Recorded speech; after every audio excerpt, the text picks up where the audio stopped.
আমার প্রশ্ন, বিএনপিকে মানুষ আসলে কেন ভোট দিবে? বিএনপি কি করেছে এমন যে বিএনপিকে মানুষের ভোট দিতে হবে?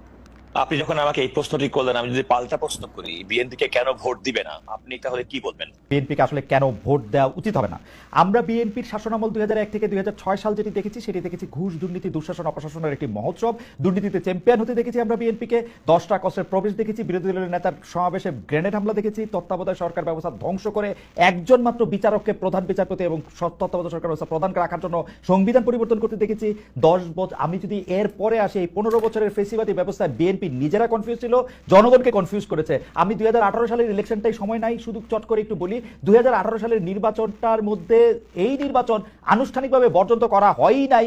সেই নির্বাচনে কারচুপি সম্পূর্ণভাবে নিশ্চিত হওয়ার পর বিএনপি তার সংসদ সদস্য 6 জন বা 5 জনকে শপথ নিতে পাঠিয়েছে এবং মহিলা সদস্য আসলে কোটাটাও নিয়েছে। তারেক সাহেবের কথা যদি বলি, আমরা দেখেছি তারেক সাহেব এই সময়ের মধ্যে সবচেয়ে ভালো ভালো কথাগুলি বলতেছেন, সে কথা সত্য, কিন্তু তার কথা যে কেউ শুনতেছেন না, সেটি হচ্ছে যে তারেক সাহেবের দলের লোকেরাই তার কথা শুনতেছে না। সেই জন্য চাঁদাবাজির থেকে শুরু করে বিভিন্ন সন্ত্রাস, থানাঘেরাও এগুলি কিন্তু চলতেছে এবং তারেক সাহেবকেই বারবার বলতে হচ্ছে এই নির্বাচন খুব কঠিন হবে এবং এই তৃণমূল কিন্তু আসলে বিএনপির কেন্দ্রীভূত না। এই হচ্ছে আমার মানে 1 মিনিটে ঊর্ধ্বর সাথে আমি যতটুকু বলতে পারলাম বললাম। এটা যদি